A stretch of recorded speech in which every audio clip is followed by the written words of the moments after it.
Hello, everyone, and welcome to Screen Time. I am your host, Jessica Egli, here with a little pre-show announcement. Since this event invites audience members to participate and interact with me and the guests, I ask that everyone here help me make this a safe and comfortable space by exercising kindness and respect at all times. Thank you in advance. Also, since this is an unrated live event, the views expressed might not be the views of the Englert Theater, and there's always the potential for mature language. Thank you and enjoy the show.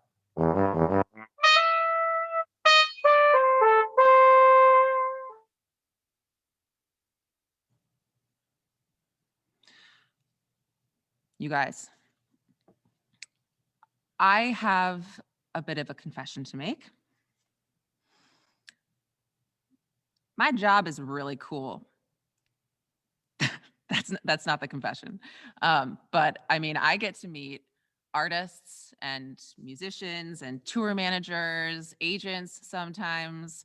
I get to help make art happen. I get to see cool shows all the time. And I might be like the least worthy person imaginable to have such a cool job at a music venue. I know that the Englert is more than a music venue. We host all kinds of events. We do all kinds of different work. But I mean, come on, if you're coming to the Englert, chances are you're coming to see a concert, right? But the thing about me is, this is the actual confession. I don't actually care to see live music.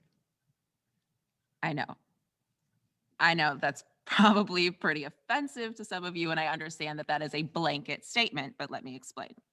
Are there concerts that I would pay to see? Absolutely. Are there concerts that I have enjoyed? Of course. Okay, I'm not a monster.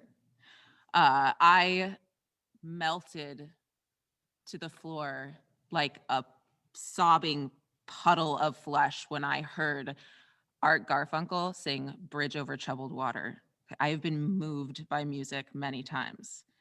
At that moment, I was like, I don't know if you guys have ever, if any of you have kids or have played with kids and you do that thing where you get cornstarch and you add water and food coloring and like the exact right amounts. And then you have this like weird mass that's like a solid and a liquid at the same time and like magically doesn't stick to your fingers.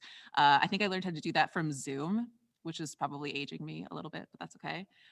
Anyway, that stuff, that is what my body was at that time. Hearing Art Garfunkel sing Bridge Over Troubled Water live, I was like a solid unit of matter, but there was absolutely no gathering me back into my original shape. I was forever changed. So I understand the appeal fully. Live music is just not the art form that I choose to engage with on a regular basis, so it isn't something that I personally have been missing during the pandemic. But that is not the case for so many of my friends and family members and colleagues. I have talked to many of them, and they are really suffering right now. They are heartbroken over not being able to see music in a live setting as part of a crowd.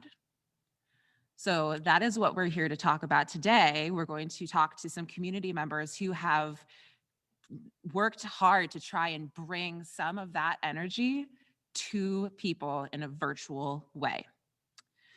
So to get us in the mood for this episode, to get us in the mindset, I did ask some of my friends and family members to send me videos talking about what they miss most about the live concert experience. A little tiny preface to, we're gonna roll these videos in a minute. This is our second episode. We are still learning things, and shocker, this is a green screen. So a couple of the videos you're gonna see today might have a little bit of purple brick in them. So I apologize for that. We're gonna work it out. But for today, let's just pretend everything's perfect. Gabby, the video. We're really missing live performance because it's something that we used to do together. It was our date night, and it was something we really looked forward to. And it was cool too that doing that together, we were also able to connect with our people in our community that we'd socialize with at live shows, maybe that we played with, maybe that were just fans of live music like us. Now, this is probably going to sound weird, but one of the things I miss most about going to concerts is the smell.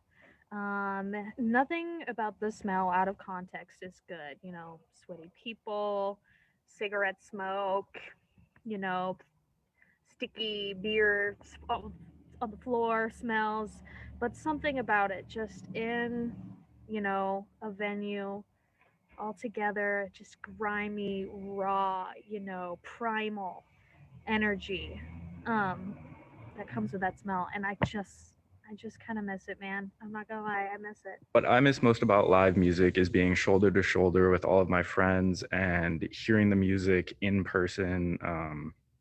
There's just nothing that compares to hearing music being played in front of you. What I miss most about live shows is getting ready and building up that anticipation and excitement that leads up to the show, and going and getting in line. And then once you finally get into the theater, being surrounded by so many people who are all there for the same reasons. And it's just really to enjoy themselves and feel the music.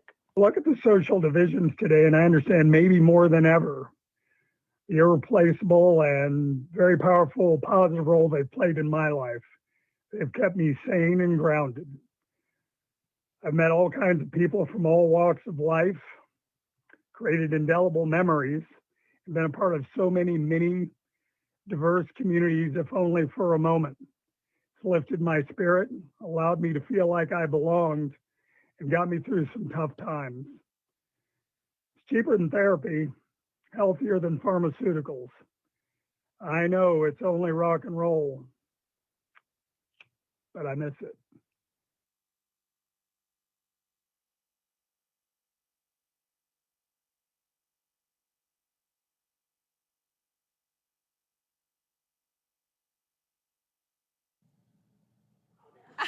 Everybody shut your eyes. I decided to have the movie magic of the green screen ruined for you in that capacity, since there was way too much brick in the beginning of that video. There was not that much brick at rehearsal, just saying. So anyway, moving on. Everything's fine. I would like to now introduce my guests for you. I've got two people here that we're going to have a conversation with. Crystal Sherman is a live sound engineer based in Iowa City, most visible as Gabe's house sound person, and recently turned virtual concert producer. Crystal is the creator of the wildly popular series of musical performances known as the No Touching Sessions. Also with us, we've got John Welch, who has been teaching since 2004 and is the current Director of Orchestras at Iowa City West High School. In addition to duties at West High, John is also the Performance Music Coordinator for the Iowa City School District, as well as the President of the Iowa String Teachers Association. So everyone, please welcome Crystal and John.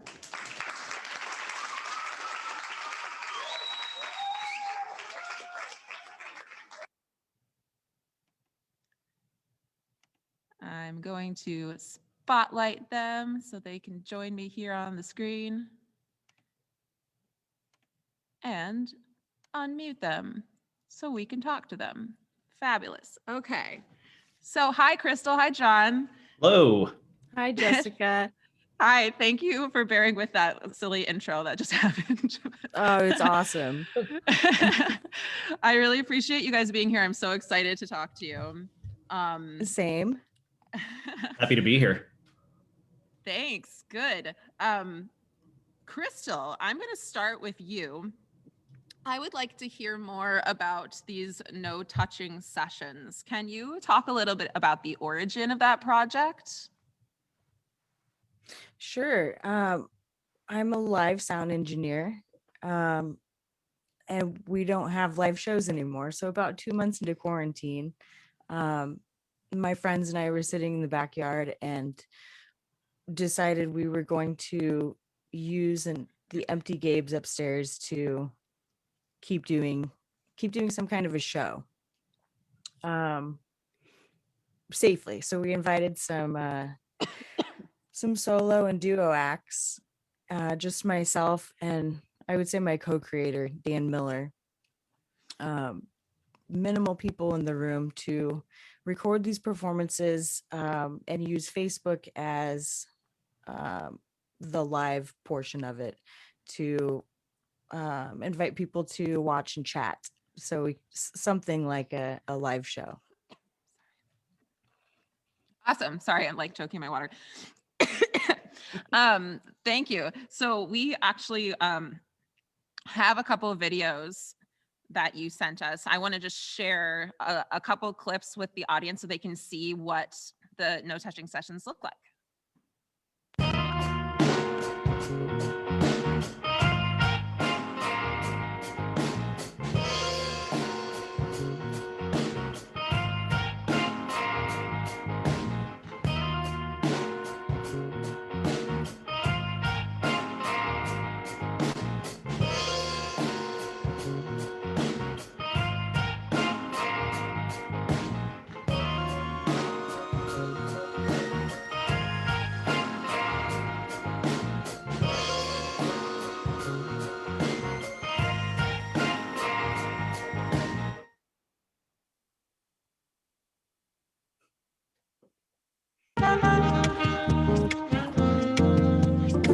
With you,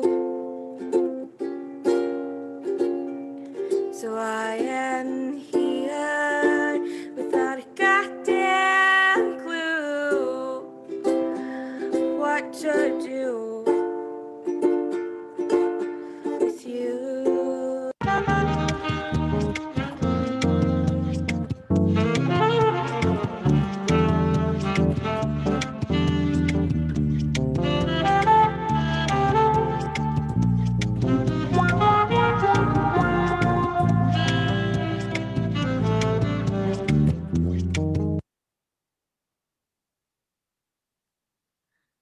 Awesome. So Gabe's is such a cool venue for that work. So part of this show, what I want to do is kind of, of course, I'm been coughing the whole time now. Talk about like how, like logistically, how people put these programs together. So can you talk about like, did you have to find equipment? What did you need to borrow things? Did you need to barter? Like, how did you get all of the things that you needed in order to actually make this production work? Like I said, most of it is Dan and I, and we're both production people. He doesn't actually do camera work. Typically, Dan does sound work, production manager stuff. But he also had a camera and wanted to take some time to learn video and video editing. So these, I guess he did acquire some software, which, you know, he's built a skill that used this time to build his skills with. And I think that Dan is probably going to be tuning in for the Q&A portion of this when he gets off work. Cool. So he can hopefully interact with us and give you specifics if anybody's curious about that portion, because Dan really does all the video and I handle all of the audio. So Got it. Luckily, yeah, we're using what we have, but we just happen to have a lot of cool stuff, because this is, I mean, my job. I'm a live sound engineer, but I am just a sound engineer. A lot of sound engineers do studio stuff as well. So most of this is our own equipment.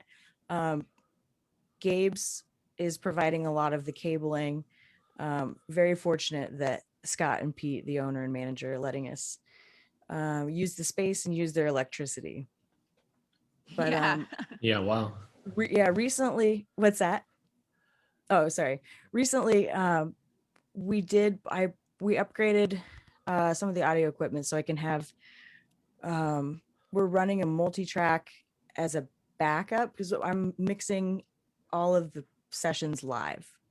And we're going to start doing, instead of just solo and duo projects, we're going to start recording bands, which there's a lot of channels going on there. Even a 4-person band, we might have 16, 20 channels. Yeah. So back to the basic question is this, we're using what we have with the addition of some new software. OBS, of course, is free. And Gabe's is really helping out with the use of the space. Yeah. That's awesome. This town is a lot of friendly community, vibe. So I feel really fortunate to be in Iowa City where people just share what they have, especially in times of need. My last question specifically for you. So I know we've been doing some virtual performances here at the Englert too. And I know that artists can sometimes feel odd performing without an audience, even if they know that's what they're coming into. Do you do anything to make them feel more comfortable in your space?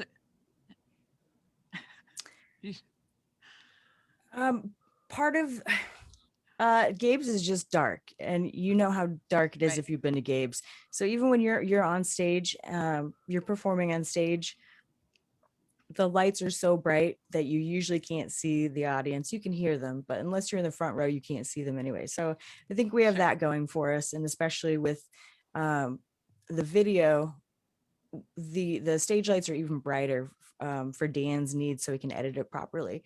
So that I think maybe it alleviates that a little bit, but also I found that we're kind of going for a weird vibe. It was a weird time, and we kind of accidentally ended up with a video diary of 2020, and a lot of that anxiety is present in those videos, and that's working out actually. That's a really good point. Like, may as well just have an honest interpretation of what went down. John, I'm going to move over to you. Will you just tell us, so part of why I have you two here is because this show is supposed to be about arts and education. So I've got Crystal from the arts world, and John, you're from the education world, though arts as well. So can you just tell us a little bit more about what you do, what your jobs entail? Yeah, so like in a normal year, so basically I'm the orchestra director at Iowa City West High. So we normal year have 100+ students, a couple of orchestras. I conduct a chamber orchestra, the spring musical, things like that. And I also am the performance music coordinator for the Iowa City schools, which means that it's really a service position to all of my colleagues, and there are about 35 of us. And so that's anybody that's band, orchestra, choir, and grades 5 through 12 for all 3 high schools, 3 middle schools, and all the elementary schools as well.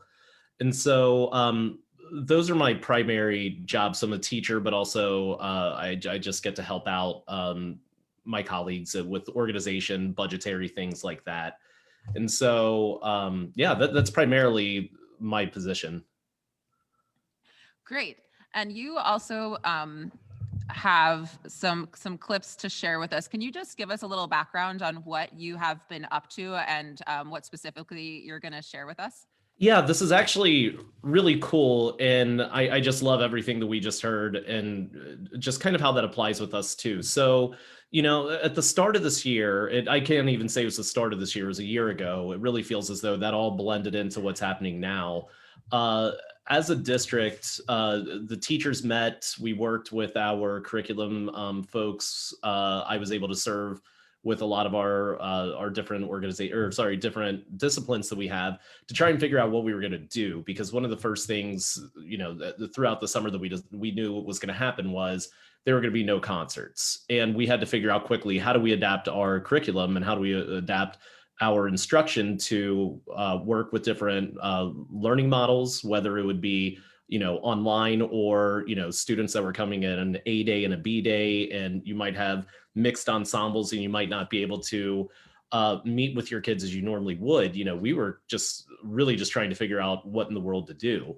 So we came up with a whole bunch of different ideas, figured we would work more with chamber groups, or some groups might have more students involved at that particular school, so you could probably run a traditional ensemble in some way. but still there was that nagging question of, well, how are we going to produce something that we can really give to our communities and give to our parents and really just bring that concert experience? I think as you saw with the videos of your friends and family saying, hey, you know, I just miss being with people. You know, this is a very interactive form that we have, right? An art form that we have. And it's definitely missed. And I think that, you know, throughout COVID, we've all just missed that human interaction. So how are we going to just, you know, replicate this or redesign? You know, that was our big challenge. So what I did was I just brought my students together and I said, what do you all want to do? And for me, I had the extra challenge that I'm teaching virtually and in person simultaneously.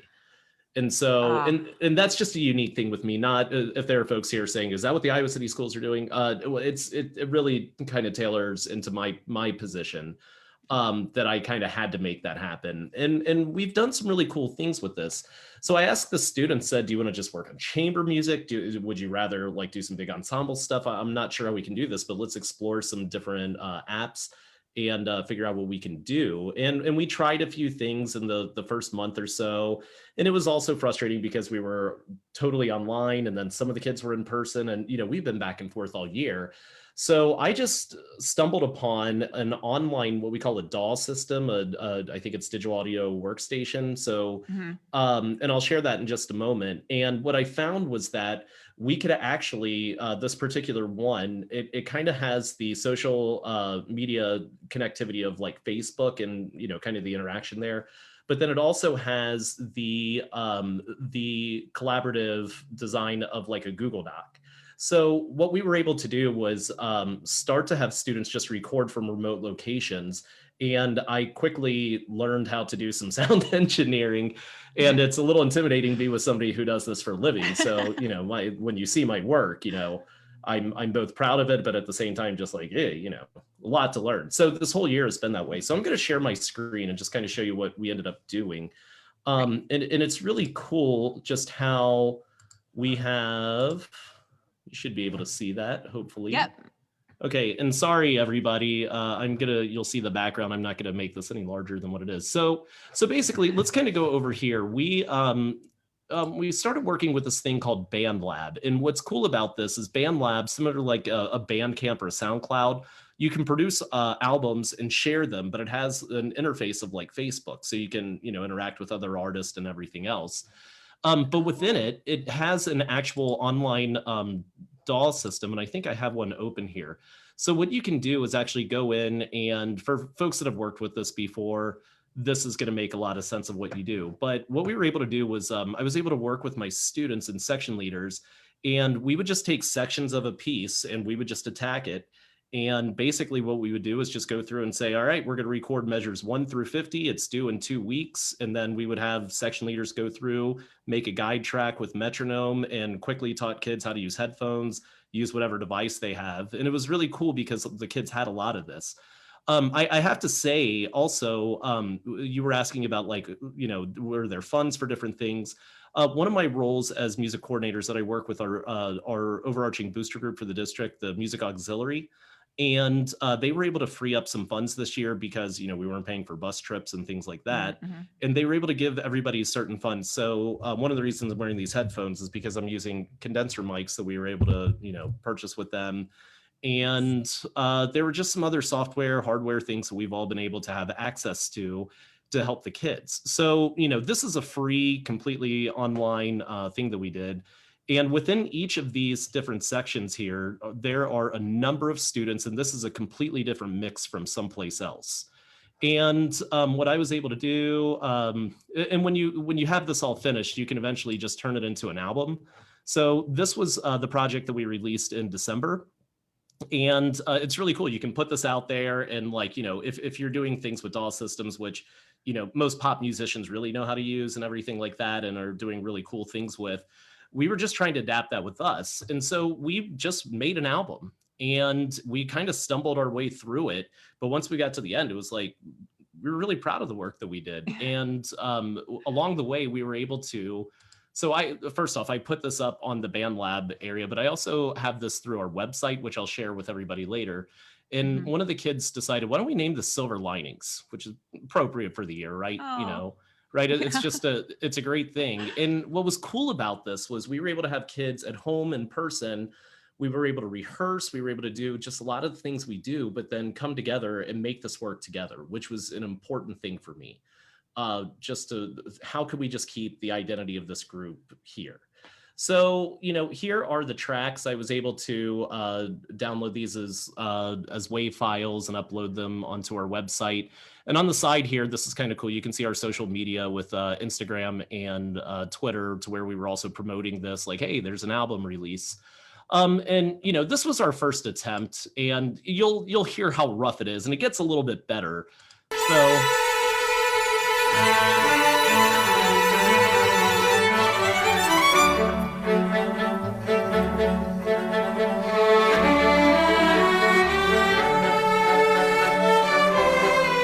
Yeah, and I quickly learned about mixing and, a whole bunch of different things. And that is probably about 100 students in just completely different parts of Iowa City, 𝘬𝘯𝘀𝘀𝘀, North Liberty, right? So that was our very first attempt. It came together really well. We did a couple of others. But then as we were doing this, a lot of our community was coming together, and we all know each other in the different organizations that we have. It's a small enough city to where we all work and need each other, right? So some of the folks at Crystal School had reached out to me, in particular, Lisa Gutenberg, who's a violin teacher there. And I'm not sure if everybody's familiar with this, but the Crystal School is just one of the foremost Suzuki schools in the entire country. And we're very fortunate to have it here. And so we worked with local musicians. 𝘱𝘁𝘆𝘀𝘀 Boston is appropriate for the Englert. I play in his Nutcracker Orchestra every year that he conducts. So with 𝘱𝘁𝘆𝘀𝑗 Amiira, they do Red Cedar Chamber. And I also worked with Megan Stuckey from City High School. And we were able to come up and play, let me see if I can just do this. We mixed this one here, which is a little bit more chamber music. And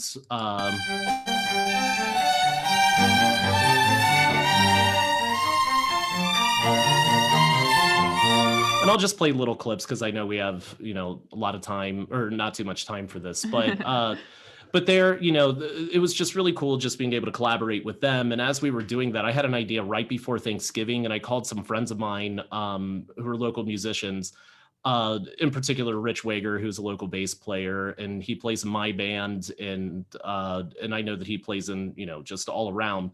But I was able to contact him, Matthew Burneman, Randy Davis, 𝘱𝘱𝘁𝘱𝘁𝘁, and then Rich Met, a band director at West High, helped us out with this. And this one is the Wizards of Winter. You might know this from Trans-Siberian Orchestra, but that's what this mix is right here. And we found this was actually the most successful one. So we collaborated with a rock band, and the natural setting of that DAW system really lends itself more, not from the classical world, but really to this sort of rock and roll sort of feel. So I'm going to play just a little bit of this. You all probably recognize it, and it's nice and sunny outside here, but Christmas all the way around. And I'm going to skip ahead a little bit here too.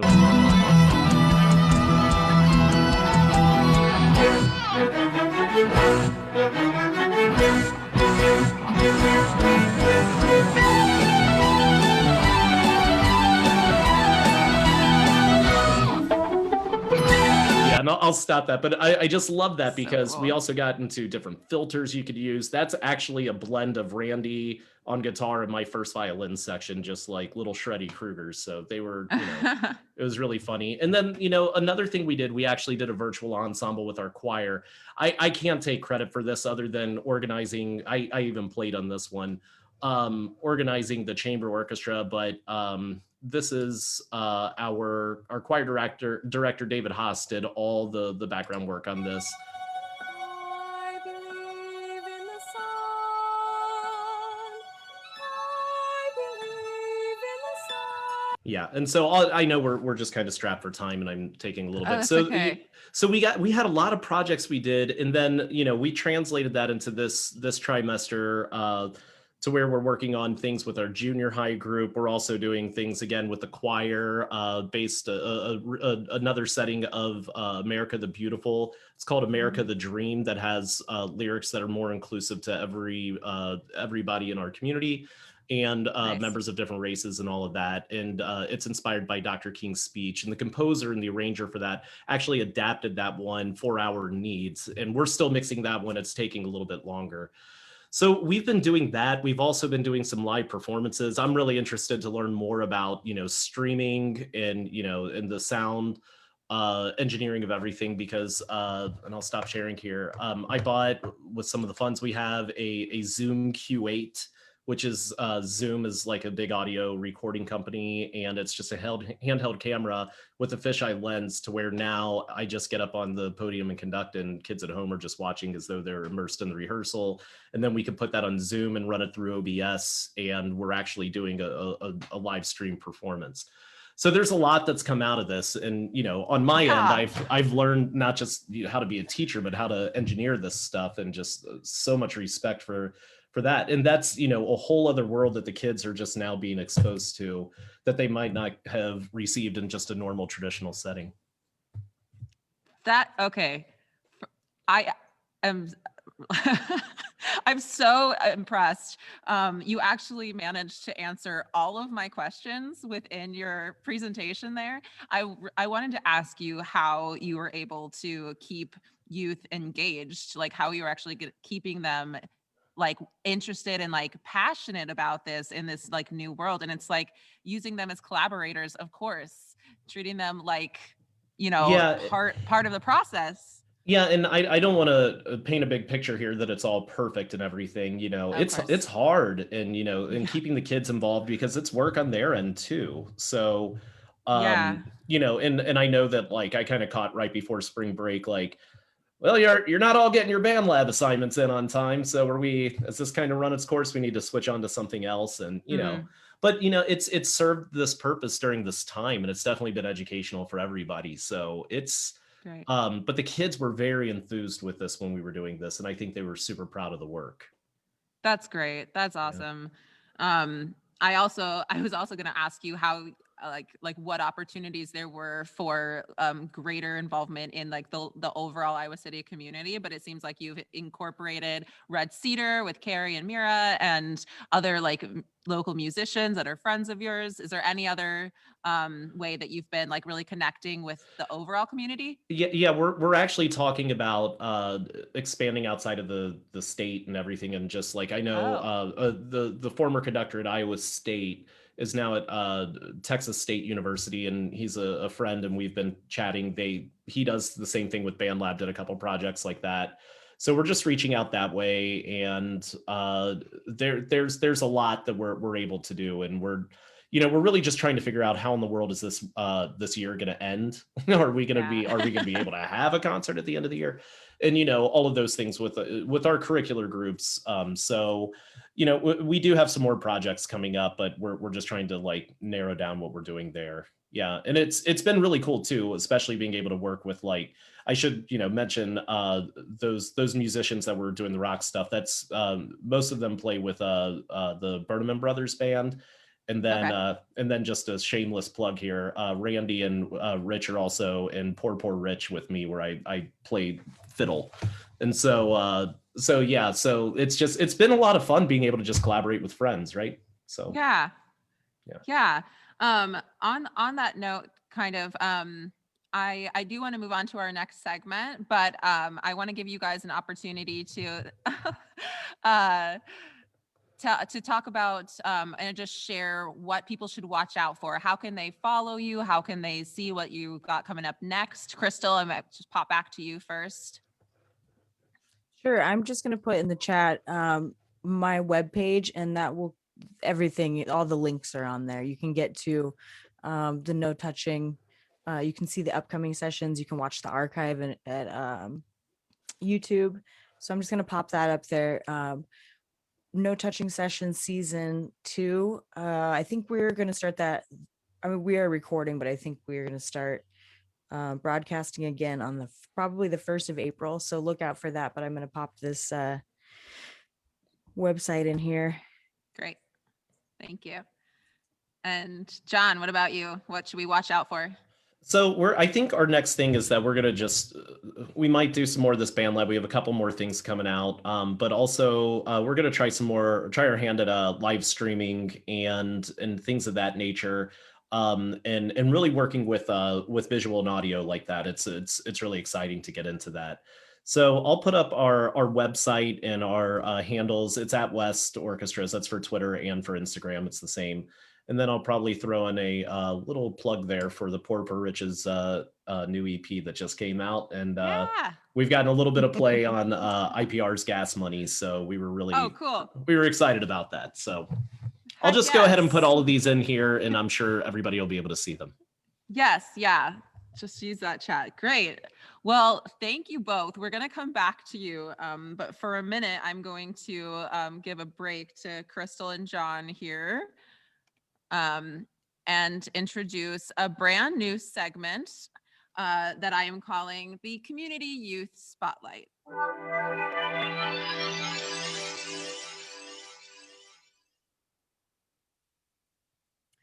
So our first Youth Spotlight guest is Cadenza, a classical music charity club at West High School in Iowa City.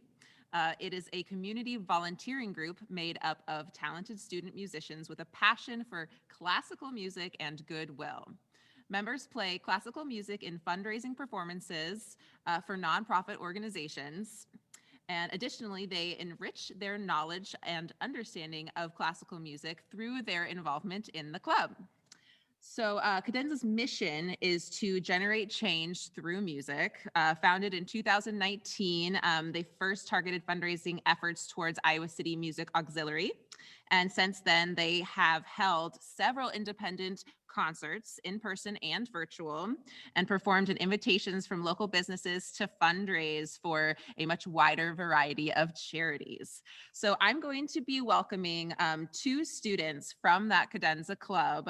But first, we're just going to play a couple videos that they shared with us so you can get an idea of what they do. And again, we're going to try and not have the brick things happen, but we'll do our best.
Okay.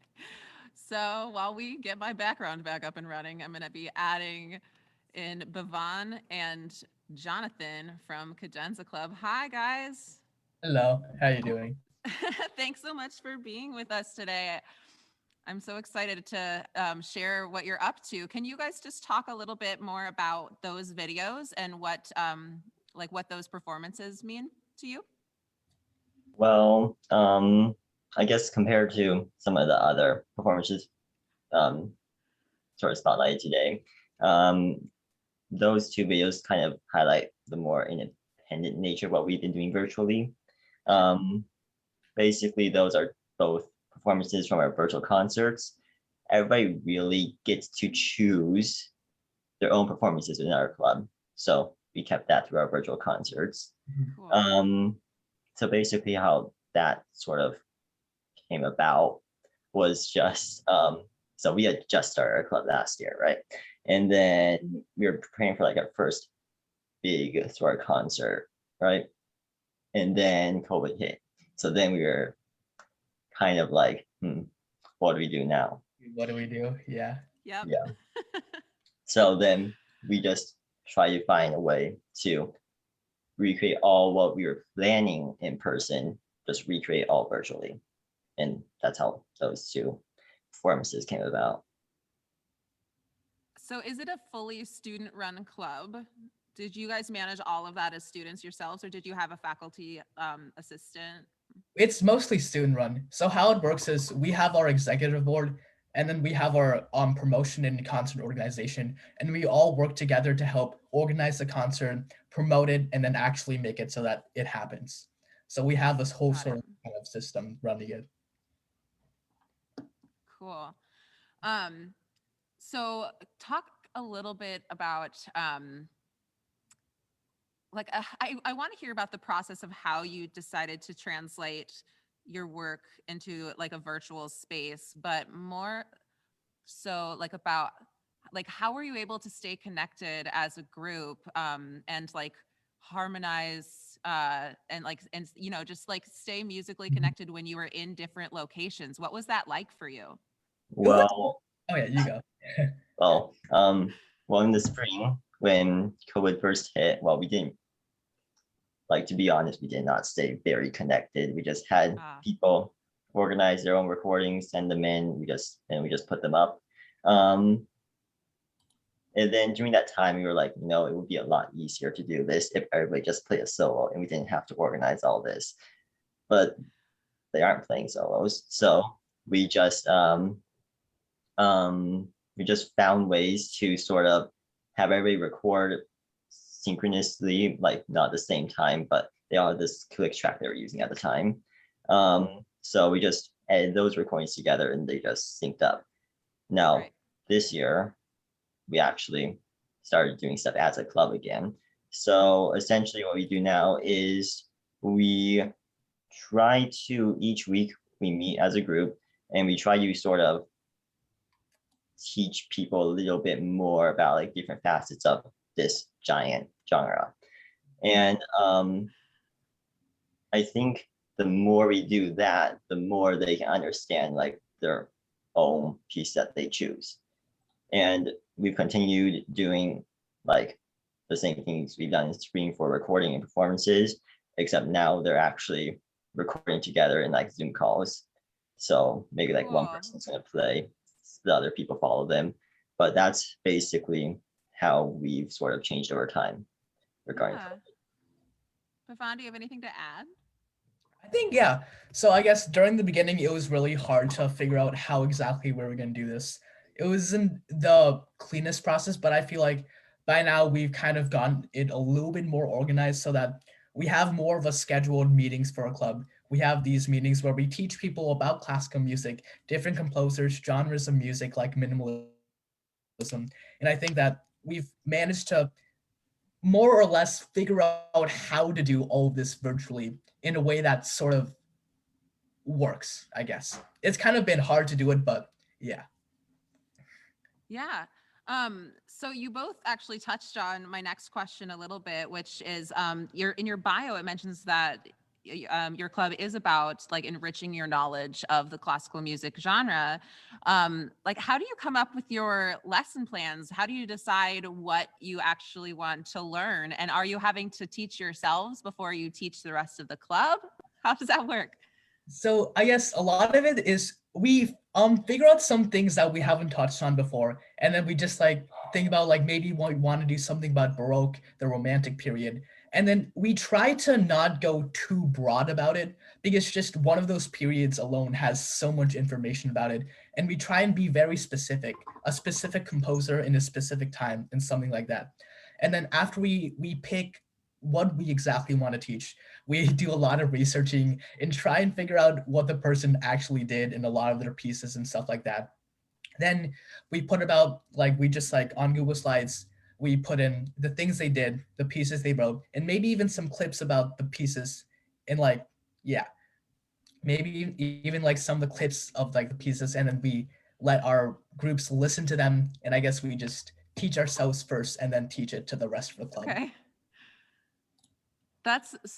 It's just so cool to not only have to be students during this time, but also maintain this like artistic club that you're in and become teachers as well. That's gotta be like just really satisfying for you guys, and probably difficult too.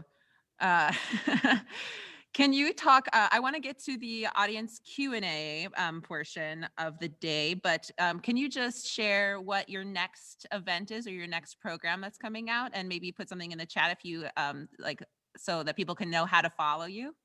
Yeah, so right now, what we're planning are two slightly different things from what we've done in the past. So essentially, we're trying to organize types of performances where we have a ton of musicians playing just one piece, just little snippets of one piece, and then we just piece that together.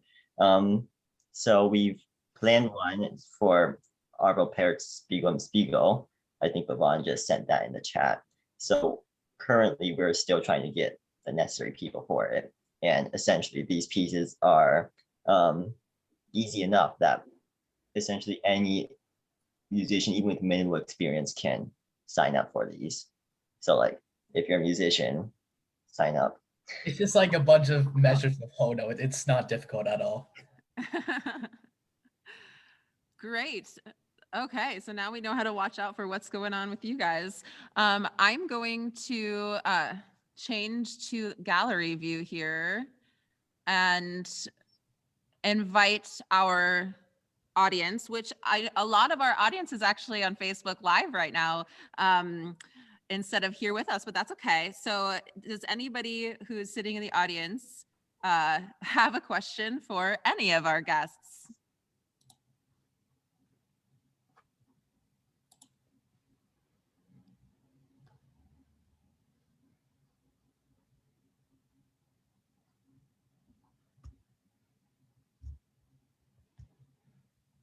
Feel like there's one coming up.